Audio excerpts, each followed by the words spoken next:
This is the Fujifilm GFX100 II, a brand new medium format camera, phase detect autofocus, all of the newest, latest bells and whistles.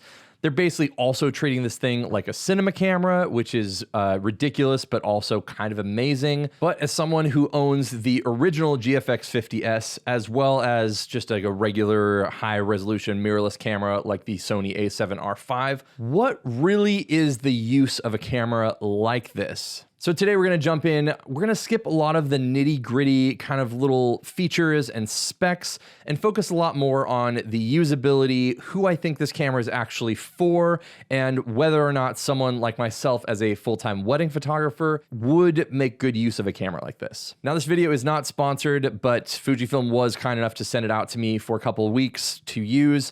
I used it on a few different shoots as well as a full wedding day, but sadly I am sending this camera back as soon as I get done with this video. But this video is, I guess, sponsored by my presets and LUTs. You can find them in the description down below. All the images you'll see out of this were processed with my Cascade presets. So if you like the tonality and stuff, which I actually really liked it on this camera, you can definitely check those out in the description down below. Now, as far as the body goes, this obviously is a really expensive camera, over 7,000 US dollars, but it definitely feels like a very expensive camera. The body design is really sleek, but has a lot of kind of throwback feels to it. It has a really large LCD screen up here that you can change and modify. The grip is really large and deep. So I'll say that it absolutely feels like it's worth the cost there. I bet if I handed it to somebody and they picked it up, they would go, oh my gosh, this is a pretty gnarly camera. I will say there are two things actually that feel a little bit cheap on this body to me.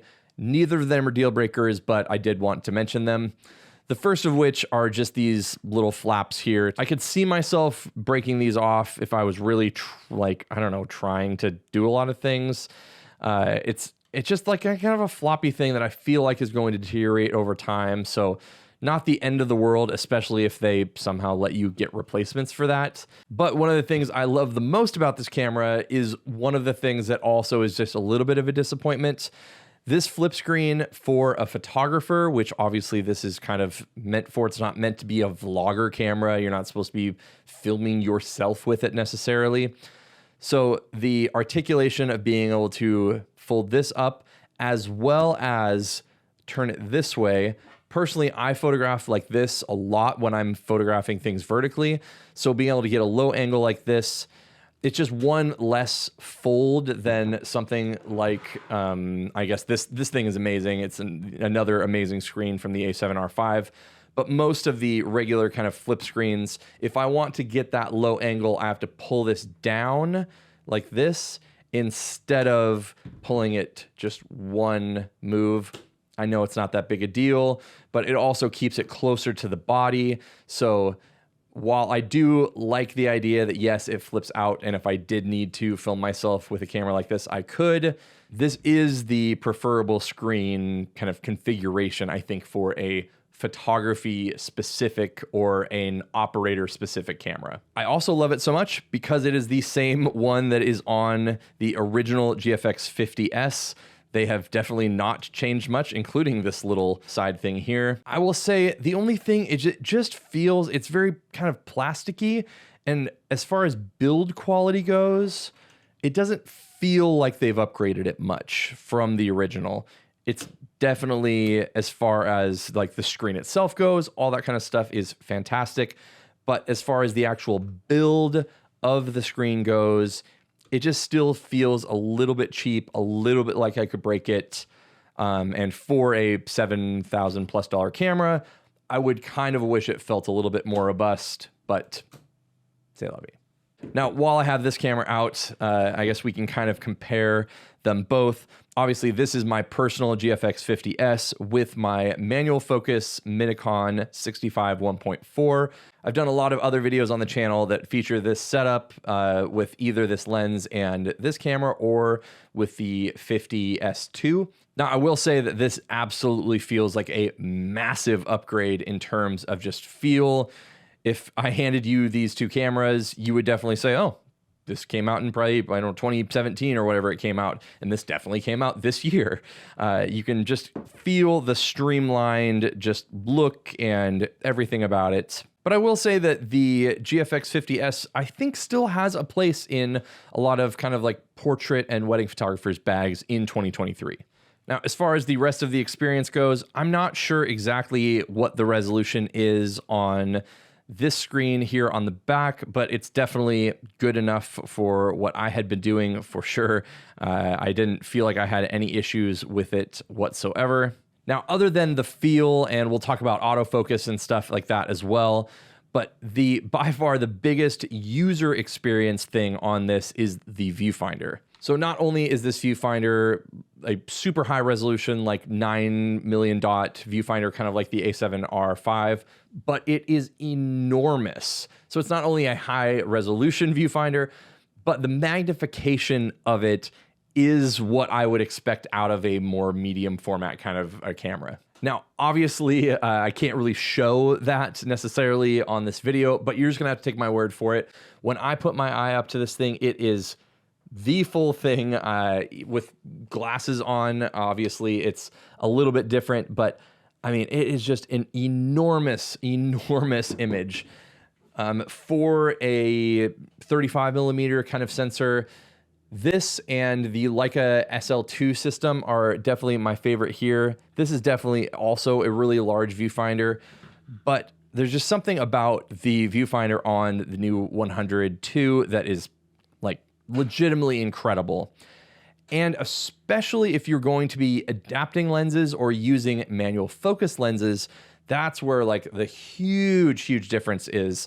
The ability to gain focus and get correct focus on the Nikon 65 using the GFX100 II is significantly easier. I've been relying a lot more on autofocus the last year or so than I have in the past. And the few times that I did bring the 50S out to weddings that I felt like really kind of worked with that, I found myself missing focus more, I think, than I was used to. Probably was the same hit rate, but I think just because the Sony have been just so incredibly just accurate and reliable. But I will say that nailing focus on this camera using a manual focus lens, so much easier. Legitimately just a fantastic experience, which I'm not going to talk about the video specs here at all, just because I don't have the time, nor I'm just not the target market for something like this high-end kind of a thing.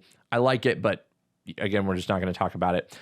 But I will say that if you are pulling focus as a single camera operator and you're not using some other sort of screen or anything, and you actually wanted to pull focus using the viewfinder, very good. Now, one of the first things that I noticed, and I'll do a separate video specifically on this 55 millimeter lens, is that while the camera is way faster, way faster than the 50S, I do wish that I had borrowed a lens that had a linear focus motor, or whatever they're calling their higher end focus motors, because disappointingly, and I guess I'm gonna sort of ruin the review of the 55, it's just so like slow and jerky. Even using this lens in manual focus, obviously it's some sort of focus by wire thing, it was even jerky there.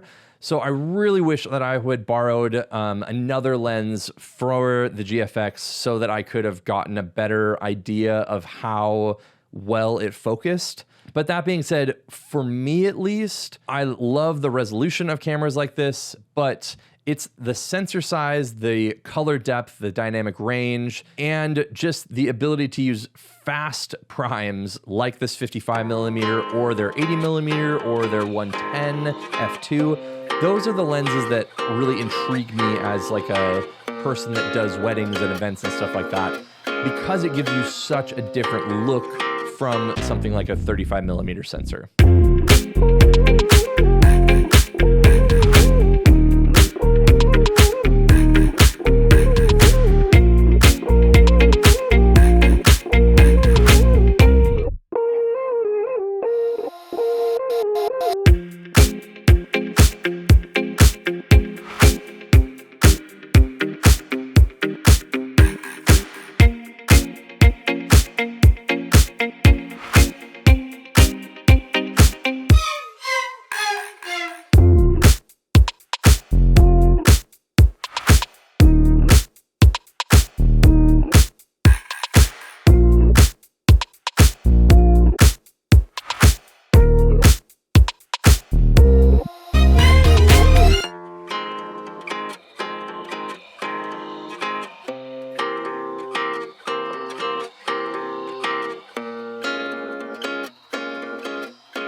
So I've seen that the tracking and whatnot is a lot better on some of the other lenses. And while it is significantly better and more reliable than something like the 50S, it's just nowhere near something like the Sony stuff at this point with these particular lenses, which I hear are the same between at least the 80 and the 55. I don't have access to the 80 right now. The 55 is the one I've just been so excited for forever. But as far as the autofocus and the tracking and things like that goes, it definitely is just like at least a generation behind something like this. Again, I know there's going to be comments saying, well, it's a medium format camera. You're not supposed to be trying to track everything. The thing is, I feel like they could have just put a better autofocus motor in this lens and we would have been fine. All that to say, I think the technology in the body is not an issue. It's more with the lens, and we'll talk way more about the lens in a separate video. Now, going into the files and kind of comparing them between something like the Sony a7R5, I think that the reason I'm comparing it so much to that as well as to the original GFX is because it's kind of like bridging the gap between all these things. I will say that of the cameras that I do have, these three do have like the best color depth, the best dynamic range, all of those kind of things. And the 100 II was absolutely phenomenal in those regards. I felt like sometimes in editing different kinds of files, you can kind of like run into almost like a noise gate or something like in an audio world. It feels like there's not a lot of latitude in some of their files. But I do feel like between the resolution, obviously, in this camera, but also the color depth, there's just so much latitude to play with. I was off at times by like a stop sometimes, and it would just be so easy to just pull that up just because sometimes wedding days are just super fast. And even though I'm looking through the viewfinder, either I'm trying to retain highlight information or whatever the case may be, but the files on here were fantastic and very, very, very easy to edit. So at least in terms of image quality and what this camera just puts out, absolutely fantastic. I could not be happier with the results there. And it's definitely something that would be on par with a $7,000+ camera. Now, from an investment standpoint as a wedding photographer, am I necessarily going to make more money buying a camera like this? Probably not. I can't imagine clients really, really caring if I had the GFX100 II versus the 100S or even the 50S or the a7R5. I mean, the files out of all these cameras are fantastic. Do I feel like the experience and the files and the image quality out of this are superior? Yeah, it's a fantastic camera. I would absolutely love to own one. Am I going to shell out the money for one? Probably not at this point, but maybe if they came out with a 100S2 or something like that that brought the price down a little bit, could I see myself justifying it? Sure.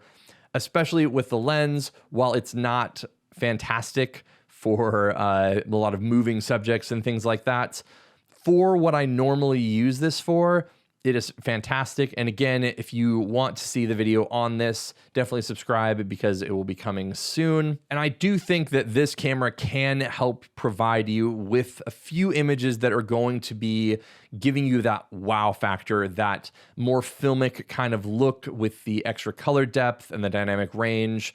All those things are definitely something that I'm noticing while using this camera. And sure, if I had infinite amounts of money, I would absolutely buy one. It would definitely be in my kit. But if you are a normal working photographer who does need to worry about what you're spending your money on, I would say that it's definitely not something you have to buy. A camera like this is absolutely going to be a more specialty thing. It's going to be something that is going to be, not necessarily something that you have to have, but it's going to be something that can elevate your images, can give you something that not a lot of other people are going to have in terms of look and feel. And I do think that if I did own this camera, a lot of the images from it would be showing up on my Instagram and in my portfolio for what it's worth. So again, subscribe to the channel if you haven't already, especially if you are looking to check out the video on the 55mm that I have coming soon. And if you're interested in checking out my videos on the GFX 50S or the 50S II, you can check those out here and here, and I will see you all on those videos.